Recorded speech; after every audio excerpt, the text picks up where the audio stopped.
Hi there boys and girls, Brucie here, and I'm going to take you through the next stage of my ultimate pedalboard challenge. I'm going to go through how I've set up the sounds, what some of the pedals I put in and why I've taken some of the other pedals out. So if you like these videos, please do click the like button and please do click the subscribe button, and I will be producing a lot more of this kind of content. So here is the pedal board in all of its glory. Let me just quickly talk you through what pedals I've got and why I've got them, and then we can hear a little bit of how they sound. As I've mentioned before in previous videos, how I use this, whilst I have the amplifier here and I've got 2 gain settings on it, I tend to use this as completely as a clean amplifier, if I was running into a Blues Junior or a Fender Deluxe or something which takes all these pedals. To me, this is the best of both worlds scenario here. You've got amp modeling, and I've got my favorite pedals that I can use, and I can switch in and out and change them up should something come along that I really want to use. So I've created this pedal board to provide me with everything I need for both gigging, teaching and playing and doing my own stuff. This is the reason why I've got the looper here, because I do like to do a lot of looping from time to time. It's also great for teaching, it's great for practicing, and it's great for songwriting. So it's pretty much a permanent feature of my board. And I will explain why the RC30 when we get there in a minute. I've got the Warter, the Mua Warter just there for all my wiring needs. I don't do a lot of wiring, so having a big wah pedal take up so much space and adding so much weight. And an issue I wanted to resolve.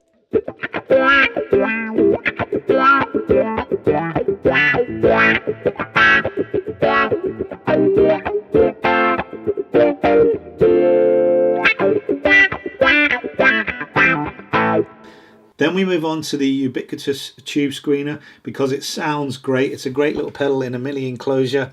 I am not a purist when it comes to tube screeners, so I'm well happy with this.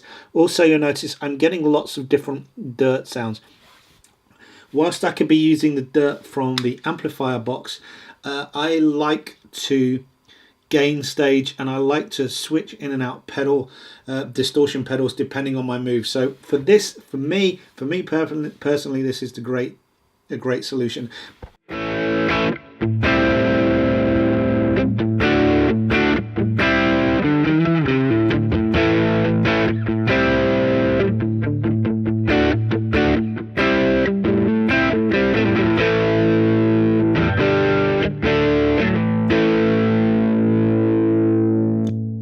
Currently, I'm really in love with the Rumble Jive. It's a great cheap pedal. Modeling a Dumble. It's got a nice growl to it, which I really like, and it works well with a lead boost when using the tube screamer. I've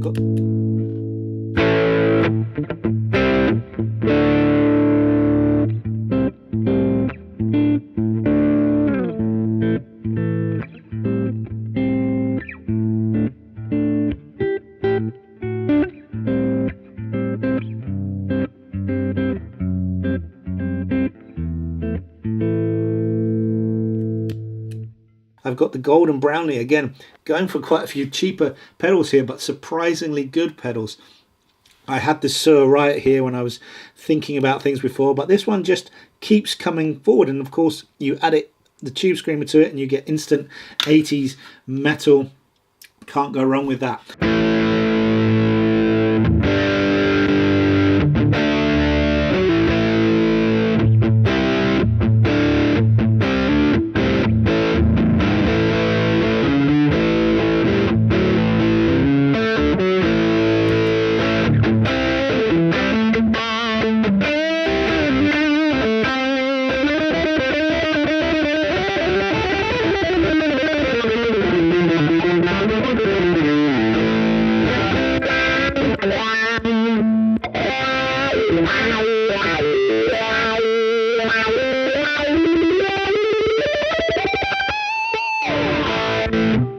Next we move on to the POG. I primarily use the POG to create bass sounds for when I'm looping, so I'll create a guitar line and I will add some bass to it. I also use it maybe for doing some experimental stuff or for doubling up and thickening up a lead sound. It sounds absolutely great, and it's polyphonic as well, which is awesome.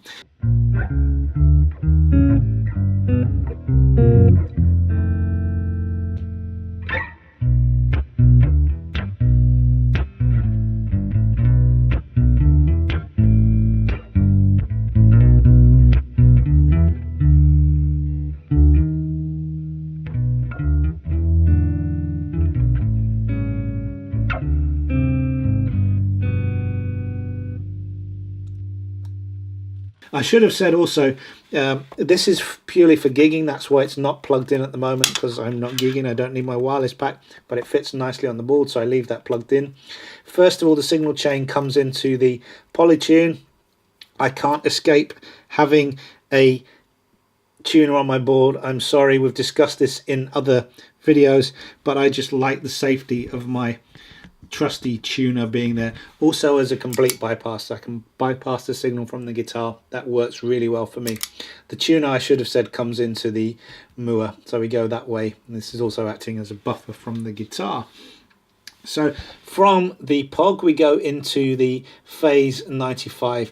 Again, looking for mini pedals wasn't always my goal, but I've been really impressed with the Phaser. I am not a modulation kind of guy, but I've always had a Phase 90 on my board.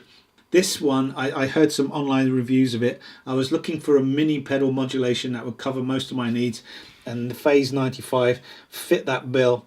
It just sounds absolutely great, and it's enough phase and it's enough modulation for what I want.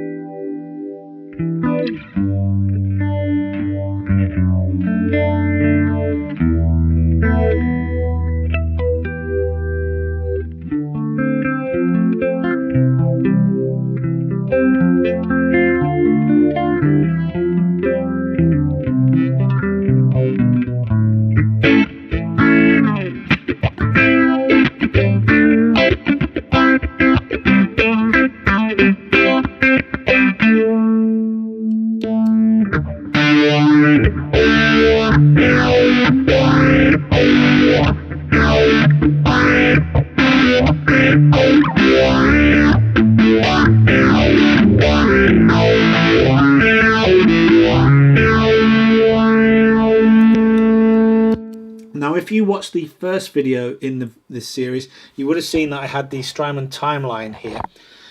Why have I taken that off? Because also, of course, it could have given me my looping option as well.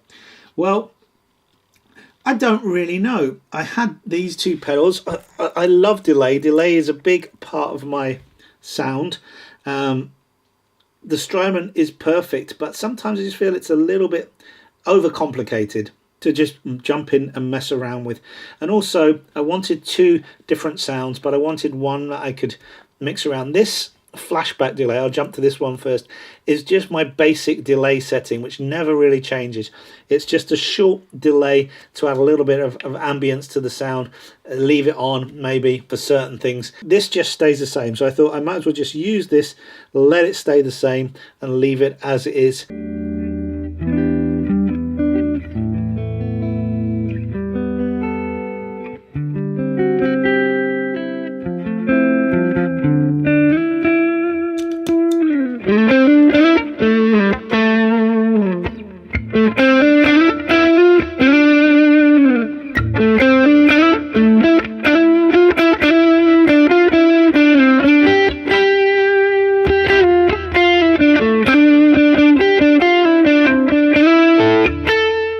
I've got the Canyon here for some lots of fun. In particular, I like the deluxe memory mound sound on this.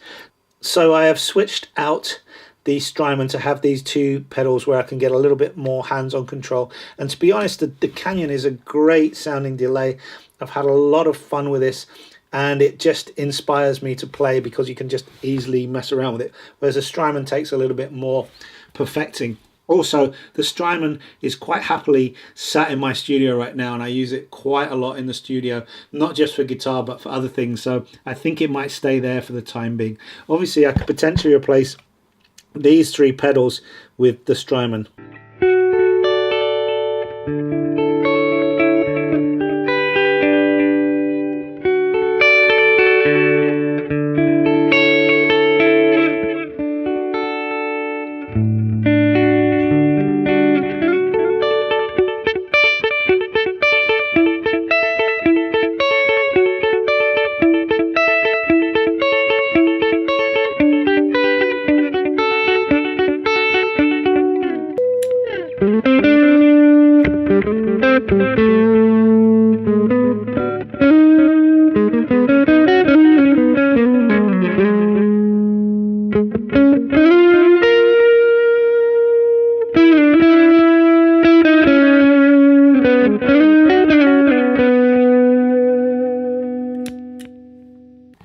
So that brings me on nicely to the loop station. Why the loop station? Well, the main reason for using this is these pedals. I've tried other loopers with the standard pedals. Yes, I'm a bit clumsy, so I need these big pedals to hit during a gig, and to be clear about hitting them, because I hit them from the side, and you know, you just never know where you are in mid-performance. So these make life a lot easier. Also, the ability to use 2 tracks gives me the ability to write quite a lot more than I would with a standard looper, and I can save things and I can play back things. So this is a real powerhouse in my pedal board. That's why it is here.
And of course, this brings us finally and not least to the amplifier box. Please do check out my other videos on why I have the amplifier box, but this is my amp, and this is all I need now. This pedal board is all I need to take to a gig, nothing else. This goes directly into the PA system. It goes directly into a recording desk.